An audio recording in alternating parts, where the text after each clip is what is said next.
Sir నేను రాజరెడ్డి చిన్న కూతుర్ని, మా డాడీకి ఇద్దరు కూతుర్లము. మమ్మల్ని ఇద్దరు ఒక ఇంట్లోకే ఇచ్చిండు, మాకు ఎక్కువ ఆస్తి లేదని. సార్ మా డాడీకి మొన్ననే 10 రోజుల కింద ఆపరేషన్ అయింది, 12 రోజుల కింద. అన్యాయంగా తీసుకుపోయారు సార్, పేషెంట్ అని చూడకుండా. అన్నం కూడా తిన్నాడు, రోజు జ్యూసు జావా అవే ఇస్తాము. అట్లా అన్యాయంగా తీసుకొని వేరే విషయం కూడా పోయేదాకా మాకు తెలియదు. అది పోయినాక గిట్ట సంగతి మాకు తెలుసు. అన్యాయంగా మేము రాజకీయాల్లో తిరగటం కాదు, అమాయకుడు మా డాడీ. అది పోయినాక తెలిసింది. పేషెంట్ పట్టుకుని జైల్లో పంట తిప్పితే ఎట్లుంటుంది సార్? ఏమన్నా అయితే మీరు చూసుకుంటారు. ఆరోగ్యశ్రీ కార్డు కోసం 10-15 రోజులు తిరిగిదు, అట్లా కూడా కాలేదు. అత్యంత లేట్ అయింది.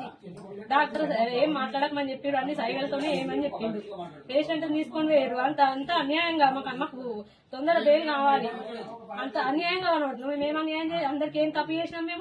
మేము వాళ్ళు ఆర్డర్ ఇస్తేనే మేము చేసుకున్నాం. మేము దొంగతనంగా సంతకం ఎంఆర్ఓ సంతకం పెడితేనే అయింది. మరి అప్పుడు ఎందుకు చేసిరు? అసలు లేదు. ఎందుకు వాళ్ళు ఒప్పుకుంటారు మరి సైన్ చేయడానికి? అప్పుడే వద్దని చెప్పచ్చు కదా. అయితే మేము చేసుకుందాం కావచ్చు మరి ఇట్లా